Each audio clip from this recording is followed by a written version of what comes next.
okay, you tell my family I love them, I'm gone. That's just the craziest thing I've ever heard. That don't even sound like nothing that he would even say. My son wouldn't say that. He wouldn't say that. I think about who Vic is, who he was. You feel me? He wasn't suicidal or nothing. It didn't make sense. He wasn't in that state of mind. You know, things was finally going for him, and he was telling me about his little girl. His daughter and my daughter are 12 days apart. And he would literally be in the hospital with me waiting to go visit his child in the hospital. And I think that's the stage he was in with his life. That responsibility of fatherhood took precedence over everything. Greetings and welcome to another powerful edition of the Community Defender Talk Show, one powerful hour of truth in a day of falsehood. I'm your host, Brother Darrell Muhammad. I'm Sister Deborah Muhammad, and welcome to the Community Defender Talk Show. And of course, we are so glad that you have tuned in to tonight's program. We're going to try to give you the best of what we have to offer here on tonight's program. And as you know, we are dealing with a community always in crisis. Right. And what we are trying to do is to move our community by the transformation of the mind from crisis into triumph. Right. So what we're looking for is ultimately a victory of right over wrong. And that's what the Community Defender Talk Show is and has been about. Now, tonight's topic, we're going to be dealing with this subject of true leadership. One of the things that is counterfeited more often than money is leadership. Right, Leadership right. is a counterfeited thing very often. But what we have tried to exemplify and what we have tried to point to on the Community Defender Talk Show is real leadership. And, you know, Jesus talked about hirelings. Right. And he differentiated himself, the good shepherd, which would give their life for the sheep, from a hireling who's only in it, and when the wolf comes, the hireling leaves the sheep to be eaten by the wolf.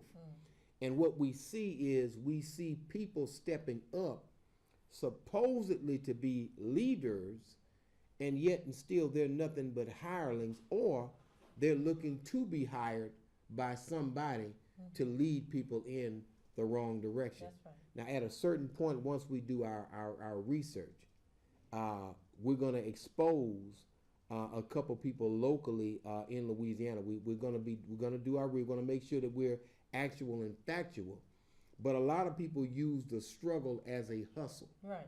Meaning that they go out with a threat of protest, and then they take money under the table and then lead everybody away from the protest for justice, and they pocket the money. Right. That is a hustle that the enemies of our people are glad to participate in, because it's easy to give one greedy person $30,000 or $40,000 than to open up the treasury of a city, which may be hundreds of millions of dollars, and spread that pie out evenly. So a lot of times, paying off one or two people is very easy. One of the things that in the movie that dealt with the Deacons for Defense, when the Deacons for Defense put pressure on that town, they brought them in a room, and that was in the movie. And the white folks who were in the government, they said, "What is it that you all personally want? Personally, we don't want to give justice to the masses. Right. We want to be able to pay off a couple of people and make sure that you have your pockets fat, which is a lot easier and cheaper than the justice that the masses need." Right. So we all have to be aware of that as we talk about true leadership. True leadership has true love for the people. That is why we have consistently mentioned people like the Honorable Elijah Muhammad, the Honorable Louis Farrakhan, Marcus Garvey, Booker T. Washington. Those people actually had true love for the people that they were serving. And so that's what we have to roll with. Now, We're going to show you a clip, but I know you had something that you wanted to say, Sister Deborah. Yes, sir. Well, absolutely. You know, when you were talking about the whole concept of people who are hustling in the name of protest and whatnot, and you mentioned the method by which they make their hustle. You said that they'll go all the way up to, you know, where the protest is about to flip sides and maybe something is about to happen, and then somebody from the outside will come and make them an offer they can't refuse. Well, in animal husbandry, they have this thing called a scapegoat. You know, a scapegoat.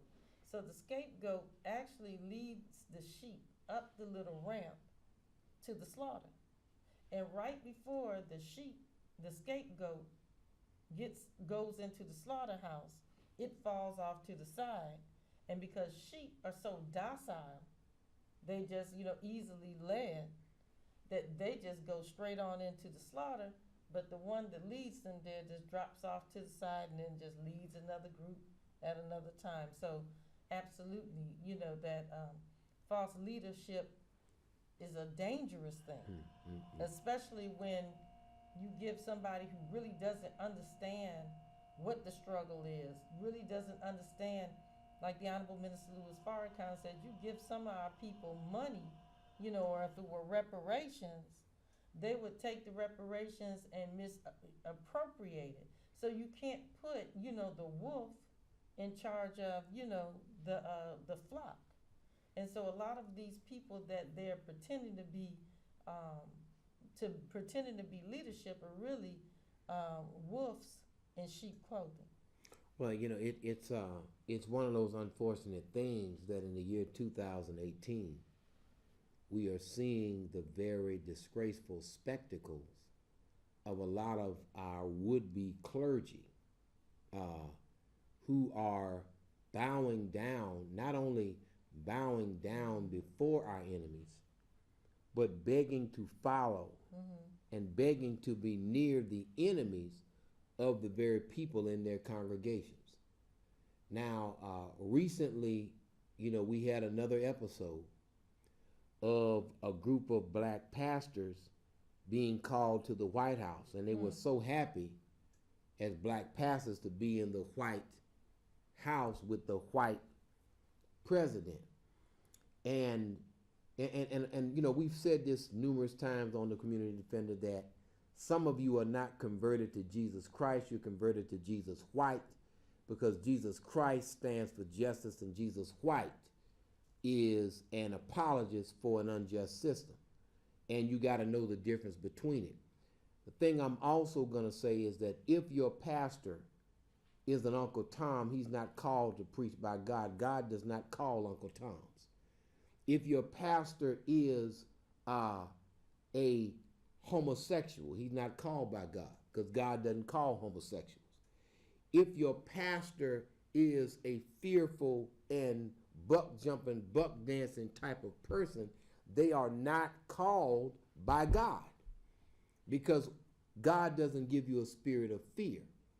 He gives you the courage that you need to get through your circumstance. So, you know, the reason that we have advocated courageous leadership is because it is exactly courageous leadership that and courageous fellowship that is going to get us to where we need to be. Now, I said that I was not going to deal with a certain item. All right. But I think I am going to deal with that item. And again, I love my people, and anybody that is trying to uplift the consciousness of black people, I love you and I want the best for you. But when it comes to the Honorable Minister Louis Farrakhan and the divinity of his leadership, we can't really compromise on that. Right. We just can't. He has been preaching for 63 years. 63 years he has been preaching. he has survived numerous assassination attempts on his life. All right? And yet he has never backed down from the truth. Some of y'all have been threatened with losing your job and you punked out. Right. But he is under the threats against his life and yet stands strong. So that says to me that he's definitely not weak leadership. But a younger upstart, a brother who, again, I admire a lot of what he does and a lot of what he says. Dr. Umar Johnson mentioned in an interview the Honorable Minister Louis Farrakhan, and he mentioned Reverend Al Sharpton. And he said that they are good spokesmen for our people, but they are not leaders. He said because leadership takes you to a certain place. First of all, I have to take issue with that.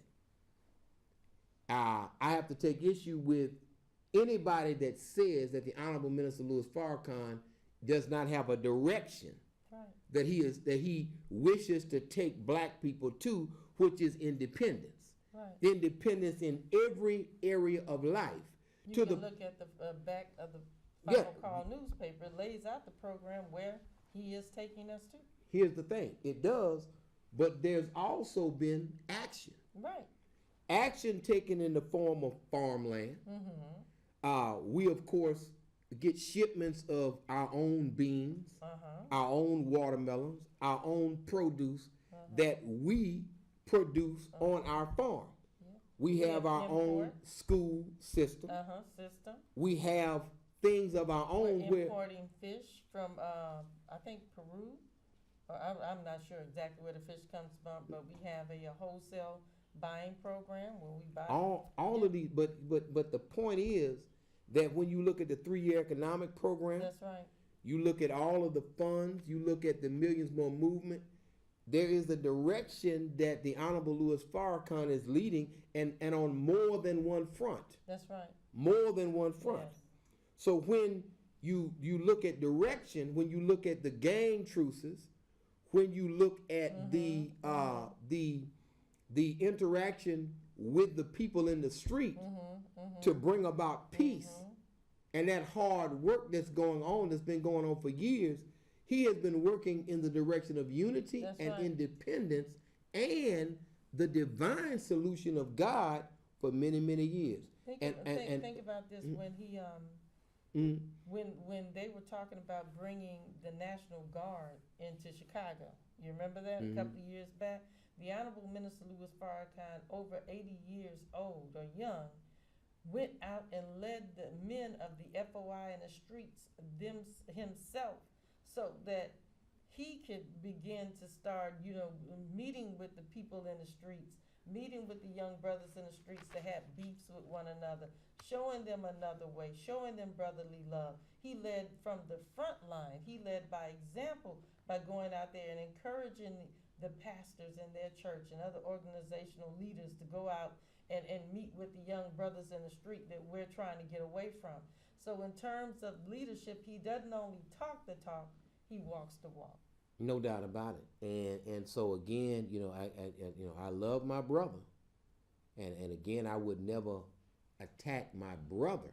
The only thing I'm doing is taking issue with what you said because it's not factually correct. Even where it refers to Al Sharpton. Al Sharpton has a direction. That's right. That he wishes to lead. We don't always agree with that direction, but Al Sharpton is more political and secular in his thinking to a degree, with some spiritual under and overtones. But he definitely has a direction, and he definitely does work in the community. He definitely has put in work. Whether you like it or not, Al has put in work, and he's taken some difficult stands. He has refused, of course, to denounce certain people, one of them being Minister Farrakhan. But the bottom line of it is that, but as a leader, you have to be a spokesperson too. You have to speak for the hurt and pain of your people as part of the leadership. That's right. But most of what the minister does is actually in private things that a lot of times people don't know. So And I then would people come to him for counsel. true, You true. have other leaders that come to the Honorable Minister Louis And Farrakhan. as well as heads of state. That's right. You're talking about people who are over African countries, Asian countries, who call the Honorable Louis Farrakhan for advice because they see That's right. the divine guidance. So again, I love Dr. Umar Johnson. I hope that he is successful in establishing a college, and it would be wonderful with LeBron James having established an elementary school. Mm-hmm. You know, maybe we can get someone else to do the middle and high, and we get Dr. Umar to do the college, and we would, you know, it could be a wonderful thing to where everybody works together, one for the other. But in this is another one. Now he actually is doing some big things, brother LeBron James. Now the thing I want to point out, and of course that does represent real leadership.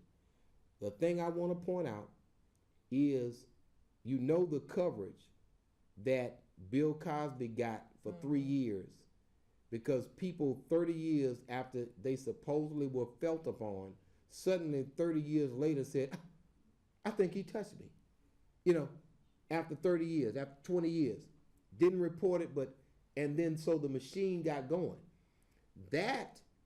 Those mostly false accusations with half-truths got more coverage from the media than a black man who puts $41 million as a down payment to educate his own people. That doesn't get the coverage that a white woman's accusation against a man who's 85 gets. So the media is absolutely biased and absolutely against the rise of truth and therefore the rise of our people. How in the hell can Gloria Allred and those other Zionist forces be out there talking only about, just talking about Bill Cosby in a negative light, but on the same, but keep in mind, Bill Cosby has spent even more money than LeBron James on education over the years, mostly collegiate, but he spent over $100 million on education. That part doesn't really get the coverage. What gets the coverage is the scandal that they try to create in destroying the legacy of a good man. Now, here's the thing, and I'm not saying he's perfect. I'm saying he's a good man. One of the things that LeBron is going to have to be careful of is the enemy attempting to destroy his legacy over time because of the positiveness of what he has done and is doing. You have to, because they always want to mess up a beautiful picture. Barack Obama is going to have to worry about the same thing. It's a beautiful picture. They're going to try to mess that picture up in the media. Now, I wanted to mention this, because we're talking about, and I wish it was centered, but this is the tweet from Donald Trump. LeBron James was just interviewed by the dumbest man on television, Don Lemon. I think Hannity is dumber, much dumber than Don Lemon. Wow. Okay, and I think that what's the guy who had the factor who was kicked off? O'Reilly. I think O'Reilly's much dumber. Wow. Much less intelligent than Don Lemon. All right, and he said he made LeBron look smart, which isn't easy to do. What? I like Mike. Wow. I like Mike. Now let's analyze that. He's talking about Michael Jordan. Now here's the thing that as a black man, you have to look at. Michael Jordan reportedly, I wasn't there when the check was cut, invested $10 million in the prison industrial complex, in prison company, reportedly. I don't know, I wasn't there. But we know that at minimum of $41 million, LeBron invested in education. In education. We know that LeBron is on the right side of all of the political and social issues, whereas Michael Jordan avoids them, right? So, but the president likes Michael, who's not active in social issues, who doesn't invest in education, at least not to the level that LeBron, but the person who opens up an elementary school, he doesn't like him. Now, I want you to think about who he chooses to say he likes and what's the motivation behind it. He wants you to follow Mike, the shoes, the $200 shoes, the Jordans. He wants you to follow that image of a happy-go-lucky dribbler that runs around with his tongue hanging out and slam dunks balls, but with no social substance behind it. Because, like he said, I'm not going to say anything because Republicans buy tennis shoes too. Okay? So the man who funds education is not liked. The person who reportedly funds prison is liked. Now, that should let you know right there that he is not for what is in the best interest of our people and what is in the best interest of truth itself. He's trying to get you to follow the wrong man. Now, Michael Jordan has come out because a lot of these athletes, whether Colin Kaepernick, have literally raised the bar. Right. To where now Jordan has been forced, even though he's scared, he's worth almost $2 billion, but he still is scary. He has come out and had to say something about the police shooting and so on and so forth. So the point is that when one man steps out, it forces the hand and raises the standard for everybody.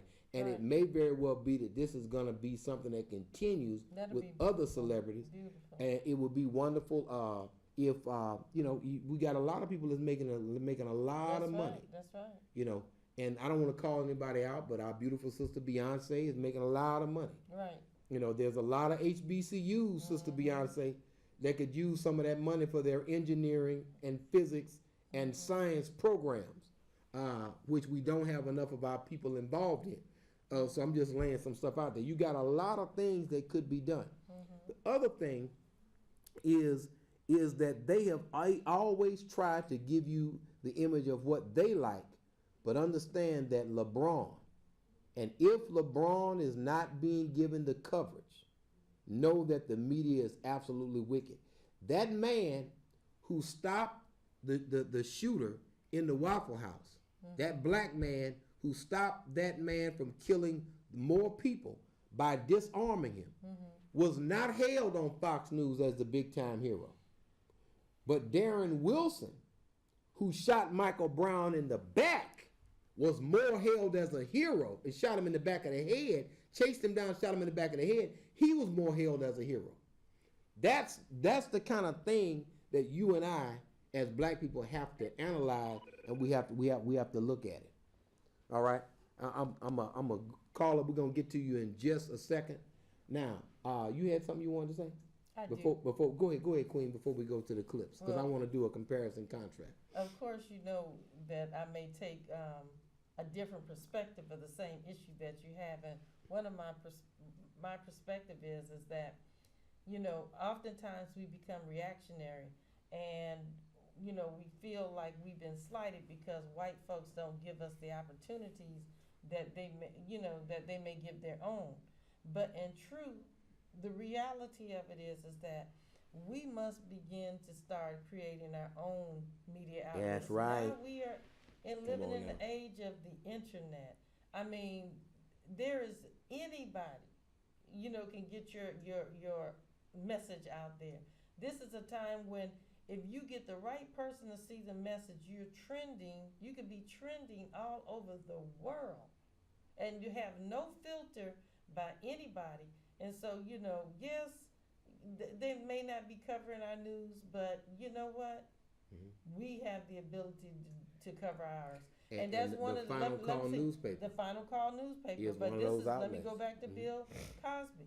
One of the issues with Bill Cosby is that, from what I understand, there was all this about him and his alleged sexual misdeeds was not something they say that was new in Hollywood. They said, you know, I heard D.L. Hughley said that, you know, it was commonplace that people knew. And of course, you know, it was the culture. Once all of this stuff started coming out, they found out this was the culture of Hollywood. So it was not unlike anything else that was going on with his counterparts. But because he was making, according to what I understand, a power move to purchase NBC. and he had the ability to do it. That is a dangerous black man that has an idea and has the money to make it happen. And so then what happens is that the corporate backed media begins to make their move against him because they hold our indiscretions in their pocket until the opportune time when they see the light come on in your mind and you get the money, and then they make the move against you. So I'm saying that to say, okay, so what if NBC and CBS, MSNBC, CNN, all of these media outlets don't report it? We can just start a trend right there on Twitter until the enemy, it is his internet, until he shuts it down, but it's going to be kind of hard for him to shut his own internet down. He may have just really created a bigger problem for himself in creating this avenue to get information out there. So I just want to, add balance to that. Well, the thing I want to say on all of that is that I am always discouraging of our reliance on what is called mainstream media anyway, because I want them to know that the media is wicked and is ill motivated in what it does, so that we look toward ourselves as sources of media. Right. We have a lot of freelance media people. Yeah. Like yeah, literally, absolutely. they run looking for information. That's right. So they can throw it on the web. That's right. They go and do research and so on and so forth. So you have like the director and the producer of the Community Defender Show. They just go get information and throw it out there on the media so that people will know what the heck is going on. That's right. That's the beauty of it. You can take charge. You can decide. You don't have to rely on your enemies for news, because keep in mind, Ebony used to be, in every black household. But white folks, and nobody faulted them, didn't read Ebony. They didn't read Jet. You see what I'm saying? Right. That was something that we read, something that we were into, and which is fine. It's okay for us to have our own sources of information and media, and that disagree with the mainstream. We can get our own.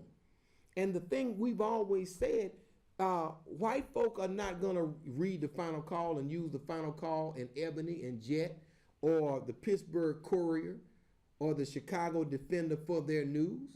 They're gonna use the sources of news that white folks use, which may be the New York Times, which may be the Chicago Sun-Times, which may be the Houston Chronicle, or the other one in Atlanta. The bottom line, or the Atlanta Constitution. Whatever they use is fine.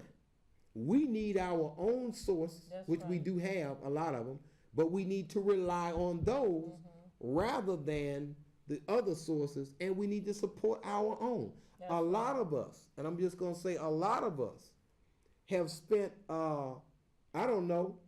maybe $200 this year on cognac, but we may not have a $30 membership in the NAACP, and we may not have a $15 membership in Cobra.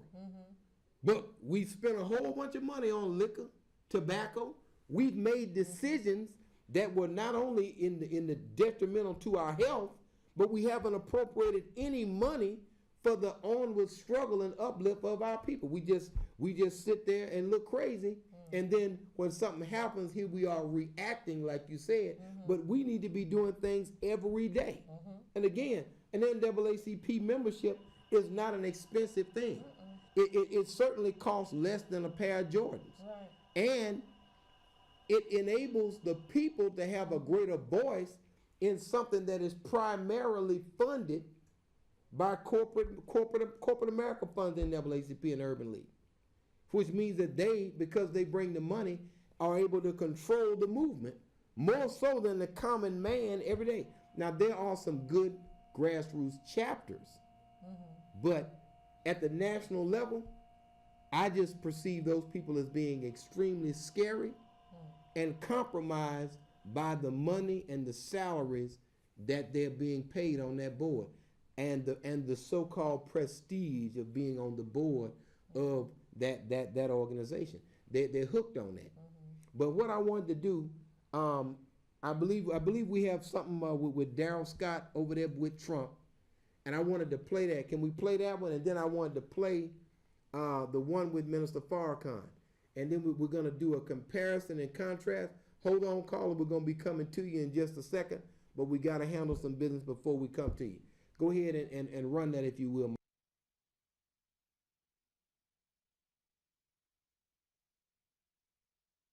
Pastor Gerald Scott, I've had the honor and privilege to work with then candidate, now President Trump, and to observe him behind the scenes and have a number of personal conversations with him. And people ask me, why do I defend him so vociferously? And I say it's easy for me to do because I know him. And he's shown me his heart, and I know he has a heart for all Americans. And I will say this administration has taken a lot of people by surprise, and it's going to surprise you guys even more because this is probably the most proactive administration regarding urban America and the faith-based community in my lifetime. I'll be 60 years old in December. But when I think back on, I use good hair dye. And I've got a great makeup artist.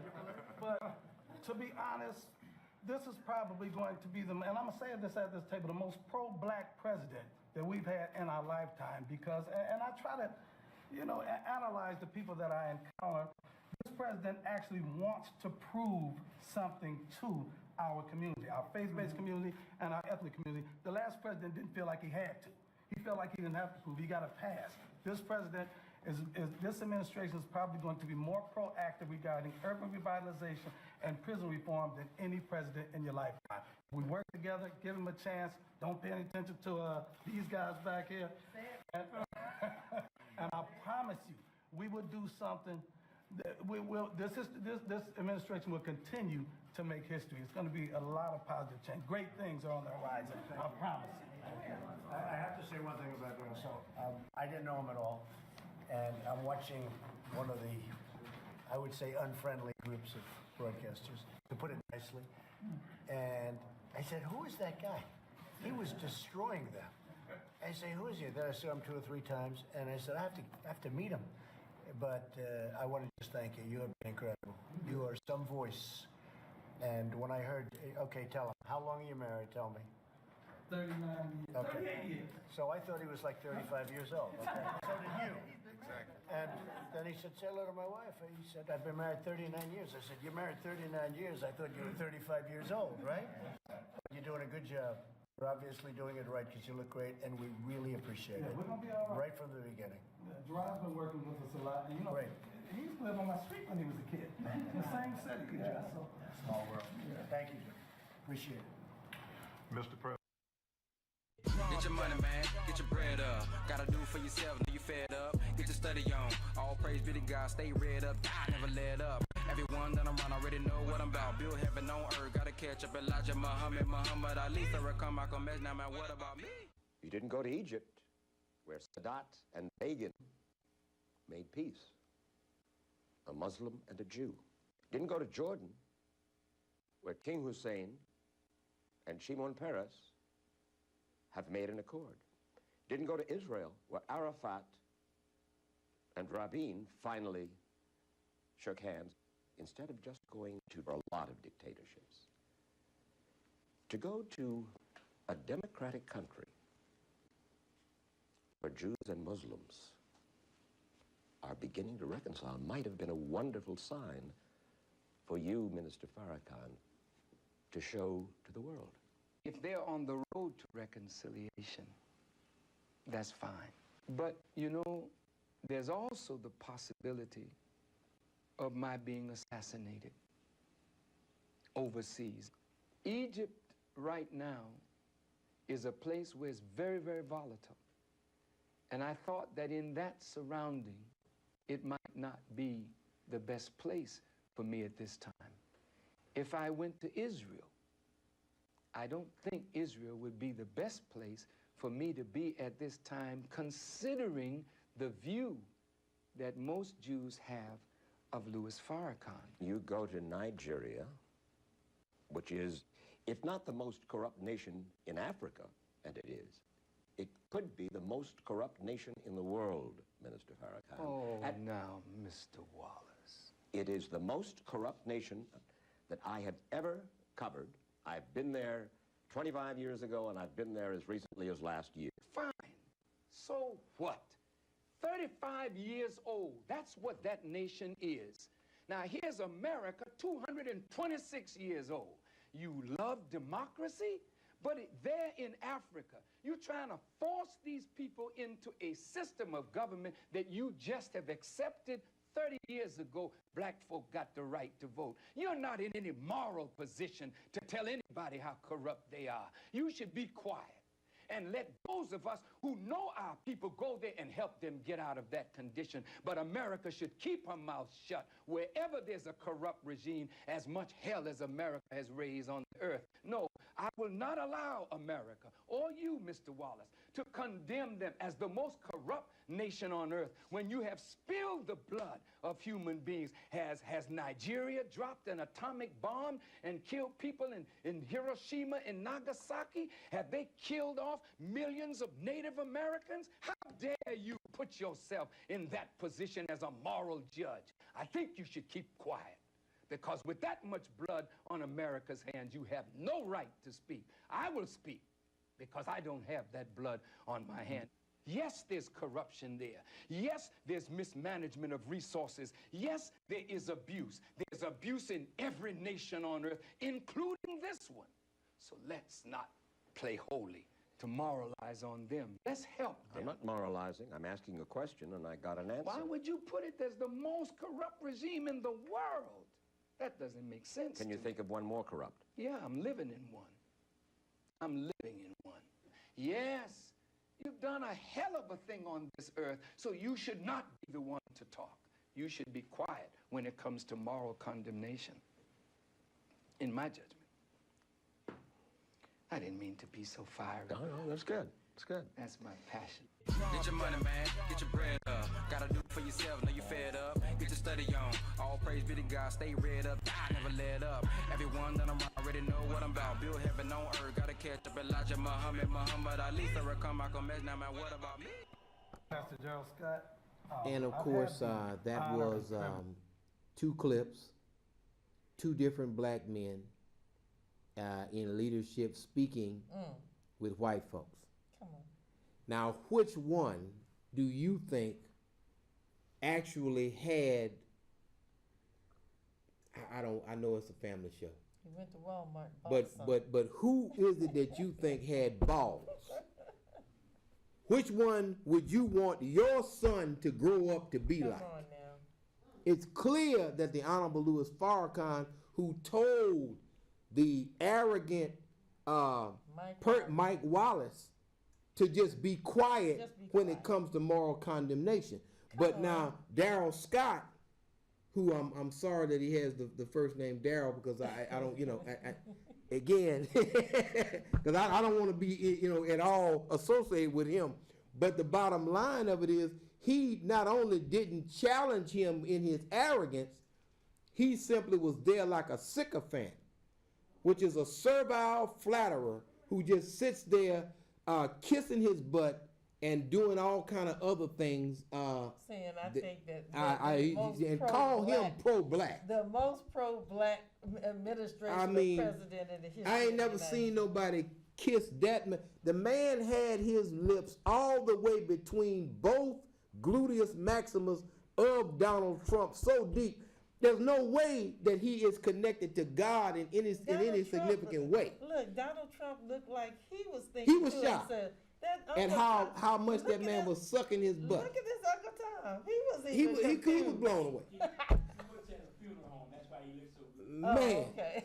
He's embalmed. I mean, it's amazing. That whole thing. So, you got untrue leadership that we showed you first. And then you have the true leadership of a real black man that's going to speak for and stand up for the people and what's right. Now, that's just what it is.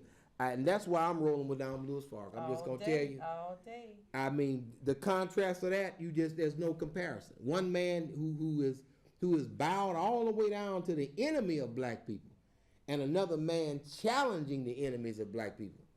Hey, who should I roll with? Yeah. So we just rolling with that. Sister Deborah, you go ahead and That's good. Let's go to the caller. All right, caller, go ahead. I know you've been waiting for a while. Go ahead, caller. Yeah, you're on the air with the Community Defender. Yeah, how you doing, Brother Darrell? I'm doing awesome, fantastic, mixed with a little bit of outstanding, sir, and yourself. I'm doing fine, man. I was sitting back enjoying the show, but y'all said something, man, I had to respond to. I just had to respond to this, man. Donald Trump has a lot of nerve calling somebody dumb. Every time he opens his mouth, he's saying something stupid. He's so stupid that his own legal team does not want him to talk to the special prosecutor, Robert Mueller, and give definitions and stuff. This guy is real stupid, and he's been calling mostly black that disagree with him, in the media dumb, and he did that to Maxine Waters. So this guy has a lot of nerve calling people dumb. This is one of the dumbest presidents around. And, also, switching the subject for just a second, man. Y'all showing these clips of Minister Louis Farrakhan, man. Y'all know y'all gonna give white people a stroke or a heart attack showing these clips of this man, because this man is so knowledgeable and he's so articulate. Y'all know y'all stop that. Y'all know y'all gonna give the white people out there listening a stroke or a heart attack, and so y'all need to try to, I know y'all always on y'all game, but y'all know it's gonna happen, so keep that in mind. and also what I want to say is just both doing an excellent job and keep up the good work defending the community. Thank you, brother. We definitely appreciate it. And keep in mind, you do not have to have a talk show to defend the community. You can defend the community right now. Go ahead, caller. You're on the air with the Community Defender. How you doing, sir? This is Reverend Brown. I'm doing awesome, Reverend Brown. How's everything going with you, good brother? So good to hear your voice. Well, yes, sir. So proud to hear from you, a great leader like yourself. I'm doing pretty good, and I was thinking about what was going on in our nation today. It really disturbing to see what's happening in our nation. As in regard to our leadership in our nation and how it's being put out in the press. Yes, sir. Yes, sir. Well, we did show a video clip of somebody purporting to be a member of the clergy. And of course, they were just kissing Donald Trump's butt like you would not believe, absent all of the facts of how his attorney general is turning up the mandatory minimums against the black community, how he is going right back to those policies that were signed into law by another Southern racist by the name of Bill Clinton out of Arkansas, which many of us falsely believe was good for us, but he signed into law one of the most destructive policies ever to hit the black community since the actual policy of slavery itself. I think Bill Clinton was probably the worst president for black people, though he got the majority of our vote through trickery. That's right. But again, there was Darrell Scott kissing and just literally being very fallacious almost to Donald Trump. Yes, sir. And let me just add and say, I want to say hi to your co-host, the intelligent, strong black woman that's sitting in with you. I just want to tell you hi today. I didn't know you were sitting there, but I just want to acknowledge you and tell you that I thank you for the leadership that you are showing this nation, my sister. So I just want to acknowledge you also. Thank you, Reverend Brown. Yes. Absolutely. I want to say this, is that this is the same Reverend that attacked me on a local radio station, WGSO 990 AM, inviting me to a fist fight. Now, first of all, he said that if I called his name out again and say that he was a model and slave to Donald Trump in front of his face, that he would all he would do to me. I don't think a respectable, intelligent person would have resort to violence because you approach them about their character and about the way they behave themselves in the public. First of all, he is supporting a known white supremacist in our nation. He's supporting someone who was afraid to denounce David Duke, the president. He did not want to denounce a known white supremacist, Richard Spencer. And so how can you say that the president of the United States is pro-black when this president has done everything in his power to destroy the black community? He lied about he's going to help Chicago. The crime rate started going up. There's no program. He stripped federal funds from Chicago. So when Darrell Scott and his cohort, I don't know the other ministers, to be honest with you, they just there sitting there for the HUD money. I know that they get these community development block grants from HUD. That's right. And Darrell Scott got in their ears and said, look, I can get all y'all a couple of million apiece. If y'all just show up at the White House, I guarantee you, I can get y'all something in y'all pocket. So they basically were looking at the money situation deal and wasn't looking at what type of destructive message they will send to the black community. This is really a repeat of history, you know. And those who fail to learn from the past will repeat it, but they fail to learn that we're not supposed to collaborate with the enemy. And as far as meeting white supremacists, sitting down talking with them, that's no problem with me because I'll meet them any day, Brother Darrell, debate them, but I'm not going to agree with what they say. And if they invite me on their show, I might take that invite. It does not mean I'm sanctioning them and going to praise them and going to say how intelligent and how nice they are toward the black community.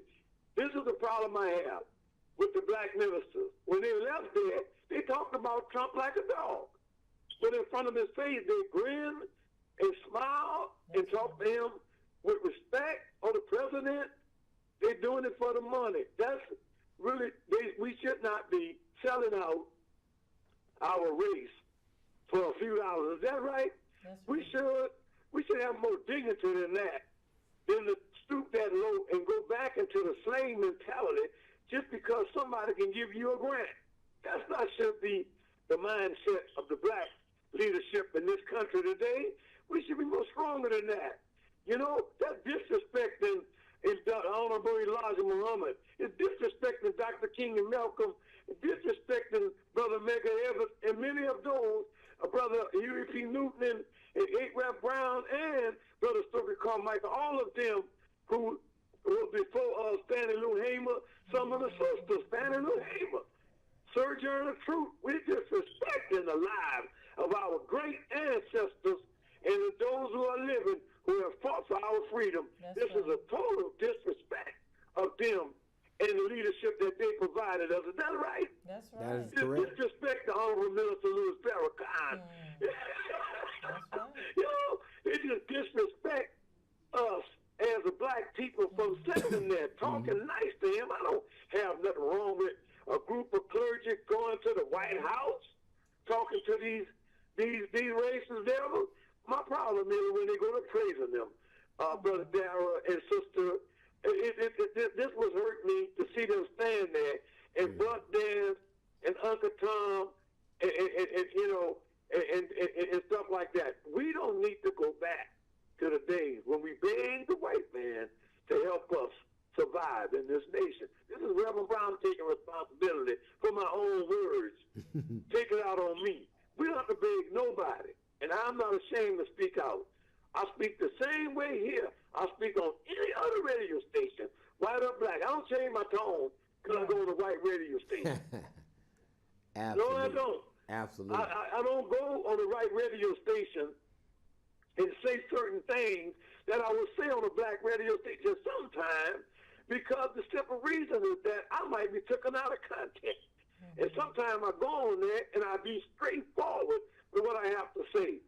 Racism is in this country. We know it never left. And that the American system of government is not for us.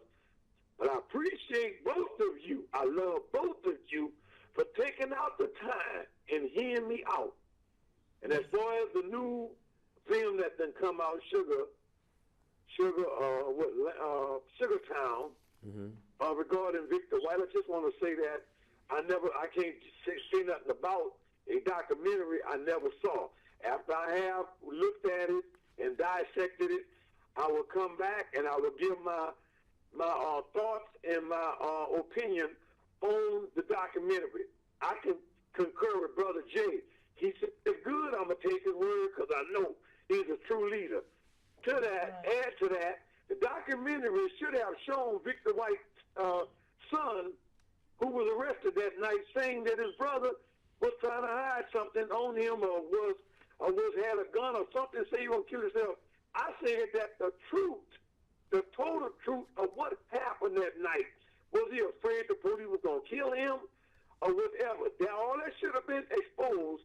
And also, Brother Darrell, it should have been exposed that the real leader was out there fighting this battle, constantly coming back and forth. Thank God for Brother Jay, Sister Khadidra, and yourself and me. We fought this battle, TV, radio, on the ground, boots on the ground, whatever. However, if those who want to go around saying, oh, you know what, we did all the work, go ahead on, praise yourself. We don't care. Look, we know that struggle never ends until you win. Is that right? That's right, bro. Struggle going to continue until we win this battle, until we overcome this oppressor, until we unite our people and start doing it for self. Assalamu alaikum, and I love you. Salam. Yes, sir. We thank you for your call, man. And of course, Reverend Brown, as usual, he brings some really, really high energy, as always. And it may very well be that in the very near future we'll have the brother on the program in person. Let's go ahead and take this other caller. Go ahead, caller. How you doing? I know time's getting short, so I'll just make a couple quick comments. You know, I call in pretty frequent, and I'm a white man, and I can assure you there's nothing that LUS Fiber going to say to give me a stroke. I mean, real quick, in my younger days, I used to bounce in nightclubs. I got a fall tooth at the top. I got a bullet in my knee, and they could never get all of it out. And I've been cut with knives. So that almost gave me a stroke. And my last comment is, what really might give me a stroke is, when is Mueller and some of these Democrats going to investigate the Hillary campaign and the DNC? I know for a fact 2 people went to Ukraine, met with some Russians, and got dirt on Donald Trump. You don't hear bull crap about that.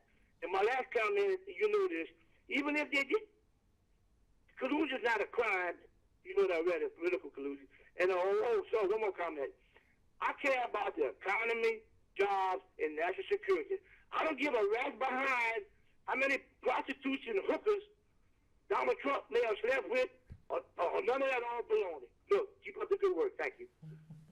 Yeah, it is what it is, and of course, everybody, you know, we have a right to I guess deal with those issues we want to deal with. How many moments do we have? All right, yeah, we got 3 minutes. Go ahead, caller. I can say what I have to say in less than 3. Sister Deborah and Brother Darrell, good evening. Hey, you guys are having a power pack show. You know, I look at it like this here. If Moon Griffon could get on and talk about those Democrats and all the ills that we have and President Obama, former President Obama and everything, you guys are doing a wonderful job. Keep bringing the news to the airways. Thank you, guys. Y'all have a blessed day. Thank you. We definitely appreciate it. Now, you know, we definitely wanted to, I guess, converse about this issue of real leadership, because I think that it's what we need, and a lot of our people get thrown off by the false and fake leadership. That's Sister right. Deborah? Well, because we don't have much time, I'm not gonna. I'll hold my comment. Okay. Well, go ahead, caller. We're gonna go ahead and give you Yes. the final word. Go ahead. Yeah, brother Dyson, Oh, Reverend White, how you Reverend doing? White. Boy, this is nothing but power on this line. Go ahead, sir. Yes, sir, I've heard that. Yeah, well, we are truly grateful, man, for what is going on with the documentary. Also, we're grateful that now we've been on a promotion blitz. With Let me mention this, brother. Let me mention this. From 7 to 9 p.m.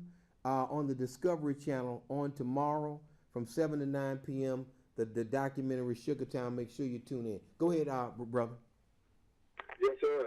So we've been promoting. Now we're in New York. We'll be on HLN tomorrow, service shows, and a radio podcast tomorrow, encouraging people all over the world to watch, man. We so grateful for you all, man, because y'all stuck with us the whole while. Yes, sir. So truly, you, Sister Khadijah, Brother Jay, Sister Deborah, man, there's just so many, man, Temple, everybody, man, there's so many people that we cannot thank enough, man, that is what has happened, that it has brought to this point, So we was at the National Black Journalist